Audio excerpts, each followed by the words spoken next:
Hello viewers, इस video में हम बात करेंगे फ्यूटिलिटी, एक बहुत ही फेमस पोएम जो कि विल्फ्रेड ओवेन के द्वारा लिखी गई है। Futility is a poem by British soldier. ये एक सैनिक थे। विल्फ्रेड ओवेन की बात करें, ये एक वॉर पोएट थे कह सकते हैं, और ये इनकी कविताओं में जो है युद्ध के बारे में चर्चा की जाती है। इन्हें वॉर पोएट के नाम से भी जाना जाता है। और ये खुद में एक ब्रिटिश सोल्जर थे, अंग्रेजी सैनिक थे खुद में, Wilfred Owen. It was written during the first world war in 1918। 1918 में इसे प्रथम विश्व युद्ध के दौरान ही इसे लिखा गया है। द पोएम मर्न्स, यह कविता जो है शोक मनाती है। एंड एन अननेम्ड सोल्जर, किसके बारे में? By the name of an unnamed soldier, एक ऐसे सैनिक के बारे में जिसका कोई नाम जिक्र नहीं किया गया है। हु इज लाइंग डेड, जो कि मृत पड़ा हुआ है, मरा हुआ है, in the snow of France, France की बर्फ में। Unlike other poems of Owen, Owen की और सब कविताओं के विपरीत, दिस पोएम इज कामर, कह सकते हैं एक शांत स्थिति में इसे लिखा गया है। मोर रिजाइंड टोन, यानी कह सकते हैं इग्नोरिंग टोन में इसे लिखा गया है। Which underlines the mourning of speaker, यानी यह वक्ता के, स्पीकर के शोक को दिखाता है, उसकी पीड़ा को दिखाता है। This morning is related to the futility of life, यह जीवन की बर्बादी को लेकर है। यह शोक किसको लेकर है? जीवन की बर्बादी को लेकर। In the face of death, मौत की स्थिति में, मौत के रूप में।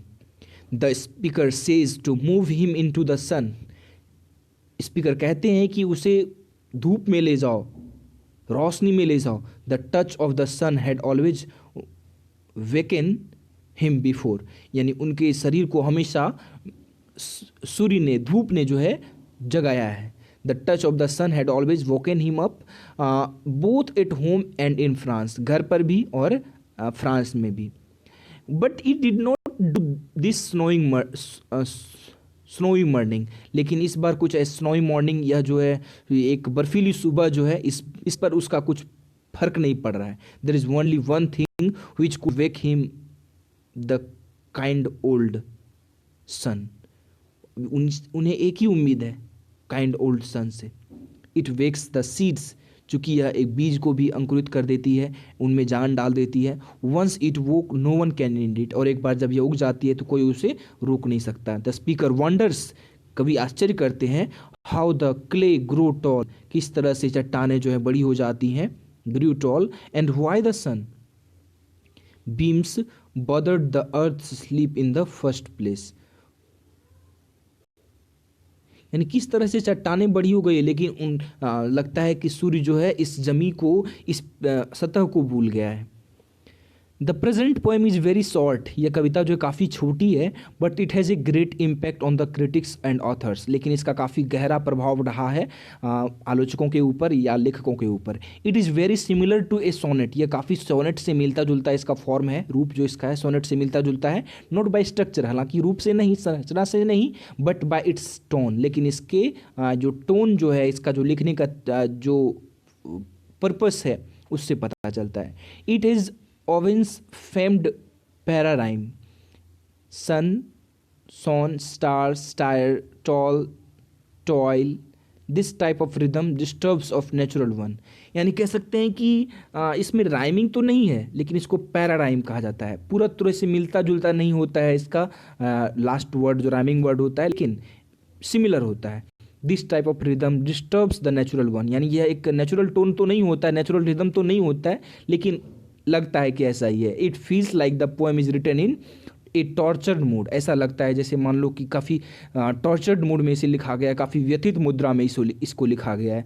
The poem concerns a soldier, यानी एक सैनिक की बात करते हैं, और सेवरल सोल्जर्स, या फिर कुछ और में भी ज़्यादा भी हों वो, moving a recently deceased soldier into the sun, यानी एक मरे हुए सैनिक को, डिसीज्ड मतलब मरा हुआ सैनिक, जब उसे धूप में ले जाया जा रहा है या फिर हाल ही में उसे ले जाया गया है। It is a hope that sun's warmth will revive him, और उनको ऐसा उम्मीद है कि जो सूर्य की गर्मी है उसको उसे ठीक कर देगी। इट इज़ द फैक्ट, यह सच्चाई है, that the sun gives life, कि सूर्य जो है हमेशा जीवन देता है। येट, फिर भी, it can do nothing for the young man whose life is cut short like fields half sown, मतलब कह सकते हैं आधी पकी फसल को जिस तरह से काट देने के बाद उसको फिर से पकाया नहीं जा सकता, उसी तरह उनकी ज़िंदगी, एक युवा सैनिक की जो ज़िंदगी है, ऐसे ही आधे जीवन में ही जो है खत्म हो गई और उसे अब फिर लगता है वापस नहीं लाया जा सकता है किसी के भी द्वारा। This was a reality which the poet new very well, यानी यह एक सच्चाई थी जो कि कवि काफ़ी अच्छे से जानते हैं। That young man were being killed, कि युवा लोग जो है मारे जा रहे थे, before they had started their lives, उनका जीवन अभी शुरू भी नहीं हुआ था कि उनका खत्म हो चला जा रहा था युद्ध के कारण। The imagery which is related to the sun shows its inability to wake one who has died, मतलब दिखा रहे कि सूर्य की क्षमता को, अक्षमता को कह सकते हैं, यानी सूर्य जीवित नहीं कर सकता है, वो इसे दिखाने का प्रयास कर रहे हैं। इन द फर्स्ट स्टांजा, पहले स्टांजा में the sun is described as old and kind, यानी सूर्य को जो है बूढ़ा और दयालु बताया गया है। The poet tries to relate the nature and man, और कवि कोशिश कर रहे हैं जोड़ने की, प्रकृति को इंसान से जोड़ने की कोशिश कर रहे हैं। There is always a hope from nature, हम हमेशा प्रकृति से कुछ ना कुछ उम्मीद करते हैं, विच वी ऑल हैव, है ना। द पोएट ऑल्सो विशेस, कवि भी ऐसा ही उम्मीद करते हैं, इच्छा रखते हैं, the revival of his friend, कि उसका दोस्त जो है रिवाइव कर जाएगा, जागृत हो जाएगा, फिर से जीवित हो जाएगा।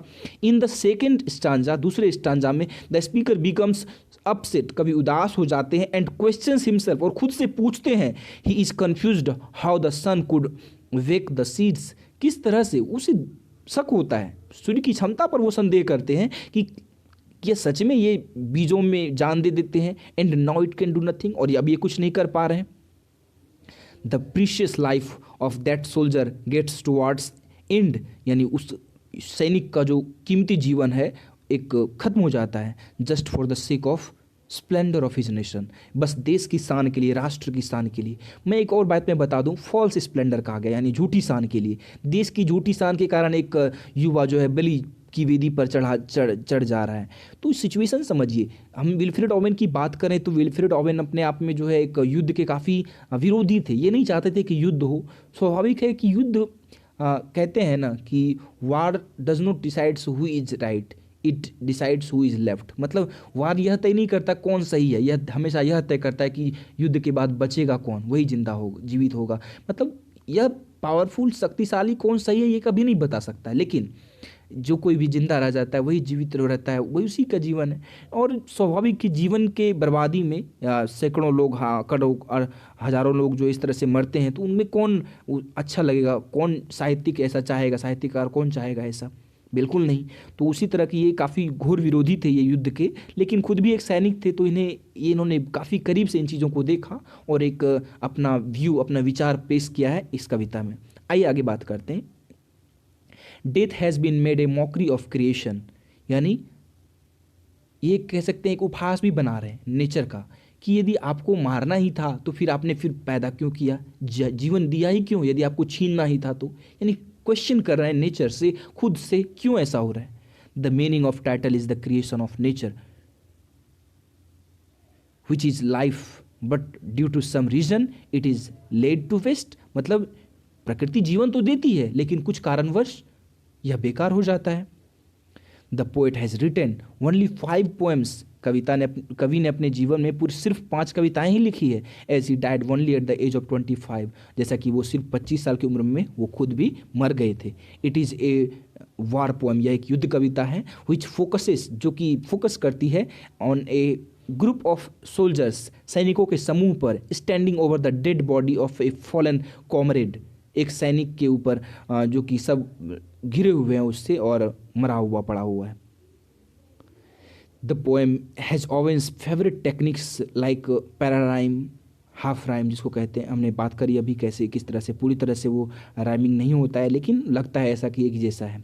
It has also full rhyme but the 2 kinds of rhyme make this poem perfect and neat, यानी इसमें दोनों तरह की राइम्स हैं, कहीं पैराराइम्स यानी हाफ राइम्स भी हैं और कहीं फुल राइम्स भी हैं, जो इस कविता को एक सौंदर्य प्रदान करती है। It is not a difficult poem, यह कुछ कठिन कविता नहीं है, but it's meaning is unique, लेकिन इसका जो अर्थ है, तात्पर्य जो है एक अलग सा है। The poet has used imagery very skilfully, काफ़ी कुशलतापूर्वक इन्होंने इमेजरी का प्रयोग किया है। He has also represented his philosophical ideas, उन्होंने अपने विचार प्रस्तुत किए हैं, फिलोसफिकल आइडियाज़ भी प्रस्तुत किए हैं।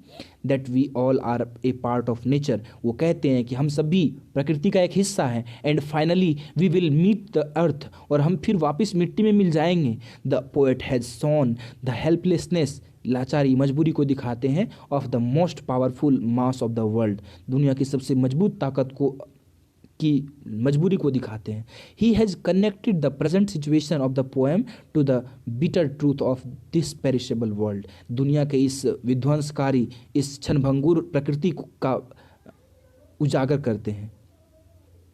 The main theme of the poem, अब कविता की थीम की बात कर लें तो इसका जो मुख्य थीम है is the futility of war, यानी युद्ध की बर्बादी, निरर्थकता। युद्ध बेकार में करना है, क्यों करना भाई, समझौता कर लो, ऐसा कर लो जिससे लोगों की क्षति ना हो, निर्दोष लोगों की जान ना जाए। एंड ऑफ लाइफ इटसेल्फ, और जीवन की निरर्थकता, यानी युद्ध की निरर्थकता मतलब जीवन की निरर्थकता, जीवन की बर्बादी। It is also known as anti war poem, यानी इसे एक एंटी वार पोएम के नाम से भी जाना जाता है। Which powerfully evokes the pity of war, जो युद्ध की दयनीयता, यानी युद्ध के कारण जो बर्बादी होती है उसको बताते हैं। द पोएट इज एंग्री, कवि काफ़ी गुस्सा है at the waste of life, जीवन की बर्बादी से।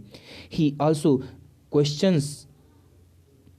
Questions the power of the sun, वह सूर्य की क्षमता पर भी सवाल उठाते हैं। Who is a giver of life, जो कि एक जीवन को देने वाला है, एंड लाइट, और रोशनी को भी। But now it is incapable, लेकिन यह अब क्षमता इनमें रही ही नहीं, ऑफ ब्रिंगिंग लाइफ बैक, जीवन को वापस लाने की। द पैराडॉक्स ऑफ लाइफ, यानी जीवन का एक उपहास, यानी जीवन का एंड डेथ, यानी जीवन के मृत्यु और जीवन के होने का अर्थ, is also the theme of the poem, यह कविता का थीम है। If we look at the image of the sun, हम सूर्य के इमेज की तरफ देखें तो as an image of God, यानी उसको भगवान की तरह भी दिखाया गया है। Then we see in the poem the death of poet's beliefs, और लेकिन वह धीरे धीरे जो है मरता हुआ दिख रहा है, मतलब कवि तो मानते भगवान है लेकिन उनका विश्वास जल्दी ही टूट जाता है। The sun, the snow and the ploughed fields, जोते हुए खेत, बर्फ और सूर्य of England are the main images of the poem, ये मुख्य इसके इमेजेज हैं कविता की। The poem looks like a sonnet, यह सोनेट की तरह दिखता है। इट हैज़ 14 लाइन्स, और स्वाभाविक है सोनेट में 14 लाइन्स होते हैं, इनमें भी है विद अ कॉम्प्लेक्स राइमिंग, लेकिन इनका राइमिंग थोड़ा अलग है। But it is not an iambic pentameter, लेकिन इसे आयमिक पेंटामीटर में भी नहीं लिखा गया, जो कि सोनेट हमेशा होता है आयमिक पेंटामीटर में। इट हैज़ हाफ राइम्स, इसमें हाफ राइम्स, पैरा राइम्स भी हैं। Alliteration is also seen in the poem, alliteration को भी देखा जाता है कविता में।